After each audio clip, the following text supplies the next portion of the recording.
실거래 신고가 요번에 우리가 프로그램 조금 바뀌었잖아요. 그래서 실거래 신고는 이제 아무래도 PC로 보면서 설명드리는 게 좀 더 명확하고, 정말 거래를 하셔갖고 실거래 신고까지 조금 헷갈리신다. 그럼 언제든지 뭐 연락 주시면 개인적으로 알려드리고, 또 동영상을 하나 만들어갖고 유튜브에 올린 게 있는데 예전에 만든 거라서 지금 또 만들게 되면 공유를 해드리겠습니다. 그래서 이런 식으로 매매 계약서를 보면서 매도인과 매수인한테 설명할 때는 이거를 먼저 들이밀고 설명하시라는 거.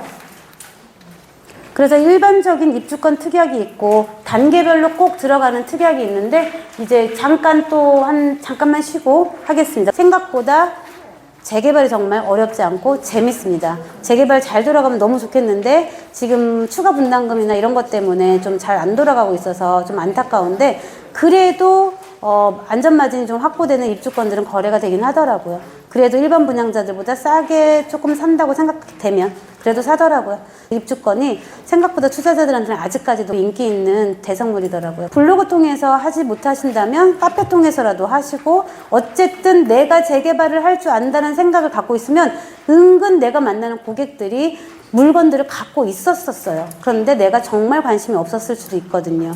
네, 그냥 한마디 툭 던졌을 때 알아듣기만 하셔도 물건을 공동거래를 할 수도 있었다는 거, 그렇게 좀 생각하시면서 좀 거래가 활발해졌으면 좋겠습니다. 이렇게 일반적인 입주권 특약은 뭐 단계를 막론하고 이 정도는 들어갔으면 좋겠다라고 하는 기본적인 특약들이거든요. 뭐 첫 번째는 보통 이걸 써요. 매수인은 매도인의 모든 권리를 그냥 포괄 승계한다, 이렇게 쓰고요. 두 번째는 우리가 이제 다물건 때문에 스트레스 받지 말자는 거죠. 매도인은 네가 고지했다, 네 땡땡 구역 안에는 너 딱 하나밖에 안 갖고 있다고, 너가 고지했고 이 허위로 인한 책임은 너가 내라, 뭐 이런 뜻으로 저희가 씁니다. 그래야지 뭐 큰 문제. 근데 지금까지 뭐 다물건자로 해서 무슨 소송 걸리거나 그랬던 적은 없었으니까 어쨌든 이렇게 써주고, 또 매도인이 만약에 어떤 부득이한 사유 뭐 알 수 없어요. 저희도 모르지만 네가 무슨 문제가 있어서 승계가 안 되면 당연히 매매 계약은 무효로 된다, 그렇게 써줍니다. 그 다음에 당연히 노후 불량하니까 재개발하는 건데 이거 갖고 트집 잡으면 매도인은 담보 책임을 그냥 벗겨드립니다. 그냥 매도인 담보 책임도 없고 나중에 싸우지 말자, 노후 불량 지역인 거 알고 샀으니까 하자 담보 책임을 묻지 않기로 하면 정말 심플하죠. 이거 뭐 스트레스 받을 거 너무 없겠죠, 우리가. 그래서 잔금일 기준으로 그냥 싹 다 책임을 벗겨드리는 게 우리 중개사가 정말 편할 것 같습니다. 그리고 이제 우리가 땡땡 구역이 매매 구역이니까 현재 단계는 뭐다, 그냥 뭐다 이렇게 고지만 해주시면 돼요. 우린 거기에 특약을 쓰자는 거죠. 사업시행 인가 받기 전이라면 조합 설립 인가까지는 받았을 거 아니에요? 받았더라면 뭐 조합 설립 인가 받았다라든지 어쨌든 조합에다가 문의하셔갖고, 아직 받기 전이라면 뭐 쓸 것도 없겠네요, 그쵸? 뭐 구역이 아직 지정도 안 됐더라면 뭐 그런 거 쓸 것도, 뭐 어쨌든 현 사실 그대로만 고지하시면 됩니다. 특약이라는 것도 사실은 생각보다 그냥 상식적이다라고 생각하십시오. 무허가 같은 경우는 일단 과세대장을 이제 중개사가 가는 경우에 떼어주는 경우도 있지만 위임장 갖고 오라고 하거든요. 무허가인지는 확인은 했지만 몇 년도 무허가인지 궁금하기도 하고 여러 가지를 궁금해서 과세대장을 떼고 싶으면 내가 직접 가기는 좀 그래서 매도 보고 계약서 쓸 때 떼어갖고 오라고 하기도 해요. 그래서 매도 보고 너가 갖고 와. 아니면 만약에 계약서 쓸 때 확인은 했지만 안 떼어갖고 왔을 경우는 뭐 너가 떼어갖고 와라 라고 이제 무허가 특약에다가 기본적으로 써줍니다. 그리고 혹여라도 뭐 알 수 없잖아요. 간혹 조합의 뭐 정관으로 무허가는 입주권을 뭐 안 준다, 뭐 이럴 수는 있는지 모르겠지만, 우린 벌써 조합에다 확인은 했지만, 그래도 혹시 모르니까 무허가의 어떤 하자로 인해서 입주권이 안 될 때는 그냥 무효로 한다, 이렇게 씁니다. 그리고 이제 변상금이라고 하는 게 아까 말씀드린 토지 사용료 대부료거든요.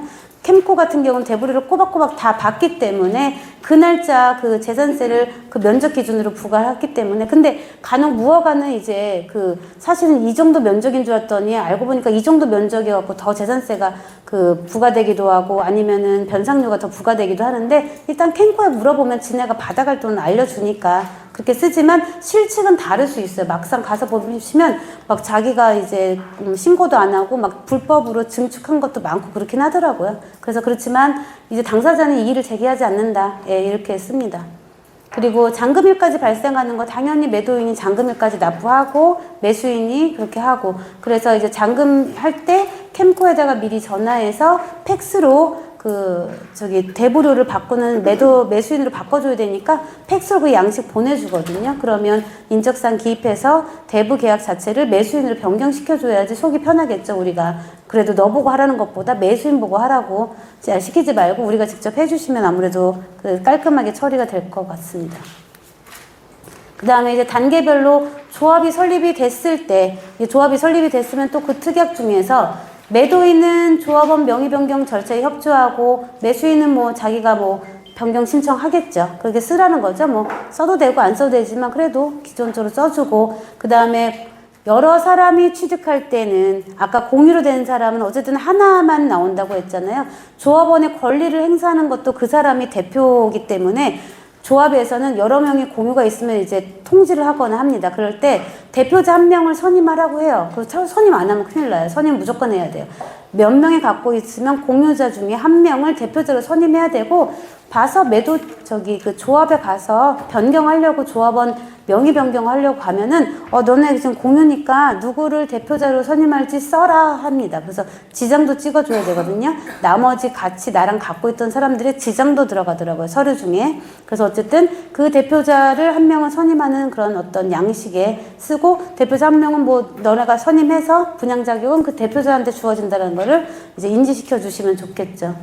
그리고 혹여라도 소유권 이전 당시에는 분양 자격을 취득했는데 어떤 조합원의 변경으로 인해서 알 수 없는 일로 인해서 만약에 자격이 주어지지 않는다 하더라도 매도인의 사정이 아닌, 매도가 잘못한 게 아닌 이상 매수인은 제기하지 말자라고 쓰는데, 아무래도 그래야지 우리가 머리 안 아프겠죠. 예, 누구 잘못이냐고 따지는 게 아니라 매도인의 과실이 아닌 어떤 뭔가 알 수 없는 조합원들은 조합 정관이 있잖아요. 조합 정관이 엄청 중요한 부분인데 정관으로 인해서 매도 과실이 아닐 경우는 그렇게 매도한테 이의 제기하지 않는다 이렇게 씁니다.